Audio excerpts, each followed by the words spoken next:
Hello అండి, నేను మీ నాగభూషణం. నేను నేస్తున్న శారీ కలర్ వచ్చేసి ఆఫ్ వైట్ అండి. అంచు రాణి, నడుము ఆఫ్ వైట్ కలర్ అండి. ప్యాకలు వచ్చేసి చాక్లెట్ కలర్ నేత నేస్తున్నానండి. సిరుగు నేత పూర్తయిన తర్వాత ఇలా ఆరేళ్లకు ఒక తీగ వేసుకుంటూ వస్తామండి. ఈ తీగలన్నీ కూడా 3 గజాల నుంచి 2.5 గజం నేత వరకు నేస్తాము. ఇలా బుట్ట తీసేటప్పుడు జెర్రి పోగు ఒకసారి, నేత పోగు ఒకసారి పోగు తీస్తూ ఇలా వాటిగ్గుతేనే తీగ రావటం జరుగుతుందండి. పోగు కలుపుతూ ఒక చీరను తయారు చేసే మా చేనేత కార్మికులకు కాస్త సపోర్ట్ చేయండి అబ్బా. మా వీడియో నచ్చితే లైక్ చేయండి, షేర్ చేయండి, కామెంట్ చేయండి. మా ఛానల్ ని సబ్స్క్రైబ్ చేసుకోవడం మాత్రం మర్చిపోకండి. నమస్తే అండి. ఇక్కడితో చీర పూర్తయిందండి.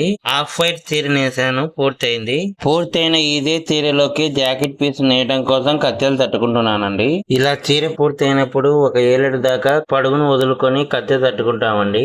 ఇటువైపు చీరలోకి బద్దనేత నేయటం పూర్తయిందండి.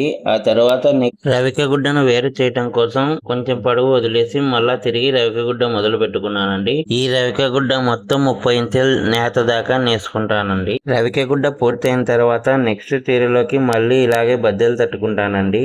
ఆ తట్టుకున్న తర్వాత బేల్ నేత మొదలు పెట్టుకుంటాను. బేల్ నేతను ఎలా మొదలు పెట్టుకునేది నేను మీకు నెక్స్ట్ వీడియోలో తెలియజేస్తానండి. మగ్గం వృత్తిని నమ్ముకొని బ్రతుకుతున్న మా చేనేత కార్మికులకు కాస్త సపోర్ట్ చేయండి. నేను నేస్తున్న శారీ కలర్ వచ్చేసి నడుము చాక్లెట్, అంచులు రాణి కలర్ అండి. నేస్తున్న ప్యాక కూడా చాక్లెట్ ప్యాక నేస్తున్నాను. మగ్గం నేస్తున్నప్పుడు మీరు మగ్గంలో చీర తయారు చేసేప్పుడు మగ్గం సౌండ్ పెద్దగా ఉండదా అండి అని ఒక అన్న అడిగాడండి. నేను చీర తయారు చేయటం కోసం మగ్గం నేసేటప్పుడు శబ్దం చాలా వస్తుందండి. పక్కనున్న వాళ్ళు పిలిచినా సరిగ్గా వినపడదు. ఎలా ఉంటుందో ఇప్పుడు చూడండి మగ్గం నేస్తుంటే. నేను చీర తయారు చేయడానికి మగ్గం నేసేటప్పుడు ఇంతలా సౌండ్ వస్తుందండి. అయినా సరే ఒక చీరను తయారు చేయడానికి ఇంతలా కష్టపడుతున్న మా నేత కార్మికులకు ఒక్క లైక్ కూడా ఇవ్వటం లేదండి. మా వీడియోకు ఒక లైక్ ఇవ్వచ్చు కదండి. నేను తయారు చేస్తున్న చీరలో 2 పలకల నేత దాకా పూర్తయిందండి. అప్పుడు నేను అక్కడ షైనింగ్ గమ్ము పూసుకుంటున్నాను.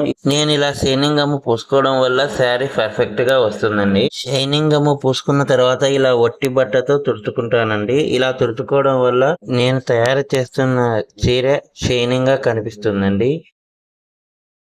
నేను మీకు ఇప్పుడు చూపిస్తున్న శారీ కలర్ వచ్చేసి రాణి అంచులు, నడుము ఆఫ్ వైట్ శారీ అండి. ఈ శారీకి స్టార్టింగ్ లోనే పళ్ళు డిజైన్ నేత నేయటం జరిగిందండి. అందుకోసమే పళ్ళు డిజైన్ నేత దగ్గర కుచ్చుళ్ళు ముడేశాను. ఈ శారీకి చీర నేయటం పూర్తయిన తర్వాత చివరిలో రవిక గుడ్డ నేత నేసానండి. ధోనిలో నుంచి తీసిన చీరను మట్టేయటం ఎలా అనేది నేను మీకు ఇప్పుడు చూపిస్తున్నానండి. ఒక చీర మొత్తాన్ని 7 గజాల నేత దాకా నేసుకుంటామండి. అందులోనే